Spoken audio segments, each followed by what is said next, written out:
ছয় নম্বর আফসোস জাহান্নামীদের কি হবে? পাপী ব্যক্তি সব কিছু দিয়ে হলেও জাহান্নাম থেকে বাঁচতে থাকবে। খেলা এবারে শোনো, কোটি কোটি টাকায় যে উপার্জন করে যাচ্ছে যারা অসৎ উপায়ে, বিলিয়ন বিলিয়ন টাকা যাদের ঘর বাড়ি থেকে পাওয়া যাচ্ছে, আমেরিকা যুক্তরাষ্ট্রে যারা বাড়ি ঘর করছে এই দেশ থেকে চুরি করে করে, এই সমস্ত সম্পদ দিয়ে হলে ওরা বলবে আল্লাহ এই যে এত টাকা সব উপার্জন করেছে, এই টাকা আজকে নাও, আমার জাহান্নাম থেকে বাঁচাও। হবে? আজ হবে না, নিষ্ফল আবেদন এইগুলো। এই জন্য আল্লাহ বলছেন 10টা আবেদন তারা করবে জাহান্নামে। তার মধ্যে 6 নম্বর আবেদন হবে যে আমার জীবনে যা উপার্জন করেছিলাম সব দিয়ে দিচ্ছি, তবু আমার আজকে জাহান্নাম থেকে বাঁচান। কাফেররা বলতে থাকবে। এটা সূরা মাআরিজের 11 থেকে 16 নম্বর আয়াতে আল্লাহ জানিয়েছেন তাদেরকে একে অপরের দৃষ্টিগোচর করা হবে, দৃষ্টির আড়ালে নিয়ে চলে যাওয়া হবে। দৃষ্টির অপরাধী চাইবে যদি সে সেদিনের শাস্তি থেকে তার সন্তান সন্ততিকে পণ দিয়ে মুক্তি পায় এবং তার স্ত্রী ও ভাইকে এবং তার জ্ঞাতি গোষ্ঠীকে যারা তাকে আশ্রয় দিত। অপরাধী চাইবে। আজকে যেমন একজন এমপি যখন ক্ষমতায় থাকে, একজন মন্ত্রী ক্ষমতায় থাকে, তার পরিবারের কোনো সদস্য যদি কোনো খারাপ কাজও করে তাকে কিন্তু সে বাঁচায় না? ওই দিনও একই কায়দায় ওরা বলবে যে আল্লাহ আজকে, ওরা চাইবে যে আমার সম্পদ দিয়ে আমি আমার পরিবার, স্ত্রী, সন্তান, আমার জ্ঞাতি গোষ্ঠী যা আছে আমি তাদেরকে বাঁচাতে চাইবো আল্লাহর কাছে। ওরা এরকম আবেদন করবে। আল্লাহ কি ঘোষ নেওয়ার জন্য বসে আছে? একটা টাকাও আল্লাহ তাআলা নেবেন না। আল্লাহ তো ওই দিন বিচার তো ওই দিনই হবে। পৃথিবীতে বাঁচানো যায় কিন্তু ওই দিন বাঁচানোর সুযোগ থাকবে না। সম্পদ দিতে চাইবে ওরা, দিয়ে ওদের পাড়া প্রতিবেশী আত্মীয় স্বজন সব ওর পরিবার বাঁচাতে চাইবে, পারবে না। এবং জমিনে যা কিছু আছে সব কিছুকে যাতে তারা এটিকে রক্ষা করতে পারে, কখনোই নয়। এটি তো লেলিহান অগ্নি যা মাথার চামড়াকে খসিয়ে নেবে। চলে বলুন নাউজুবিল্লাহ। জাহান্নামের যে আগুন, এটা তো মাথার চামড়াকে একবার অন্তর পর্যন্ত পৌঁছে যাবে, এটার যে তাপ থাকবে। 7 নম্বর আবেদন জাহান্নামীদের হবে পৃথিবী পরিমাণ স্বর্ণের বিনিময়ে জাহান্নাম থেকে তারা মুক্তি পেতে চাইবে। পৃথিবী পরিমাণ, আপনি হিসাব করেছেন পৃথিবী পরিমাণ কত স্বর্ণ হয়?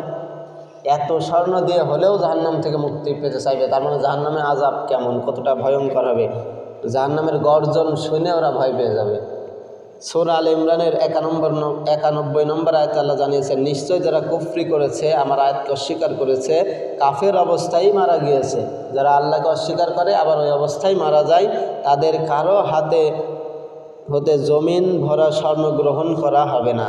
বিনিময় স্বরূপ প্রতিদান করলেও তাদের জন্যই রয়েছে বেদনাদায়ক ওই আযাব, তাদের কোনো সাহায্যকারেও থাকবে না। আমি ব্যাখ্যা করছি না, আর 2-3টা আছে, 3টা আছে, তাড়াতাড়ি বলে শেষ করে দিচ্ছি।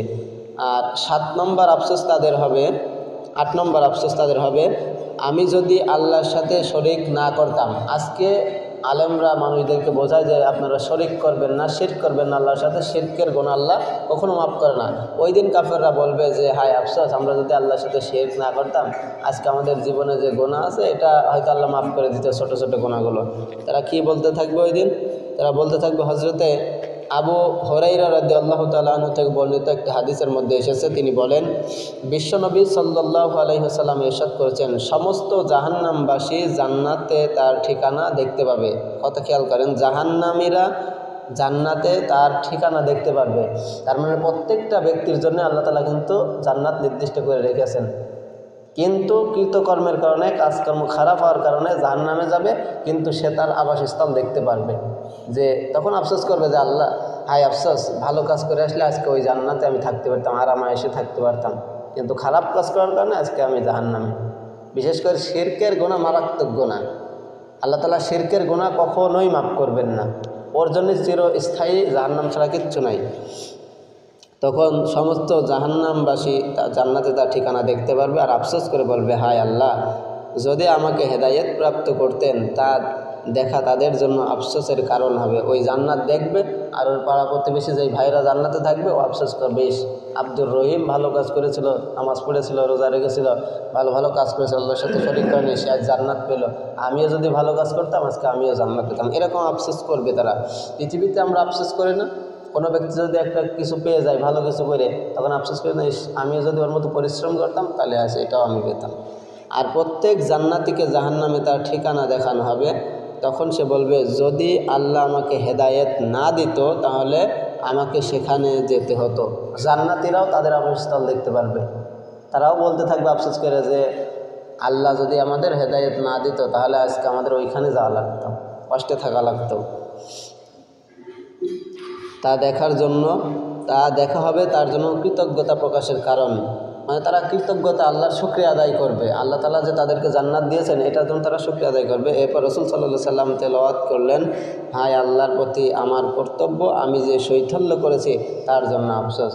বিশ্বনবীর জীবনে কোনো গুনাহ নেই, তারপরে এই লোকটাও যদি আফসোস করে যে আমার এই যে শিথিল্য করার কারণে বা একটু সমস্যার কারণে আমি আফসোস করছি, তার জীবনে তো গুনাহ নেই, তাহলে আমাদের কি আফসোস হবে এবার হিসেব করে। আমি আর ব্যাখ্যা করছি না। 9 নম্বর কাফের যারা ঈমান আনার সুযোগ চাইবে কিন্তু সেদিন আর ঈমান গ্রহণ করার সুযোগ হবে না। আর 10 নম্বর আফসোস হবে জাহান্নামের পাশে দাঁড়িয়ে কাফেরদের পৃথিবীতে ফিরে আসার আবেদন।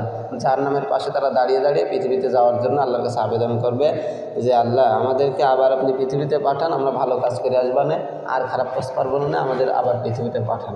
কিন্তু আল্লাহ তাআলা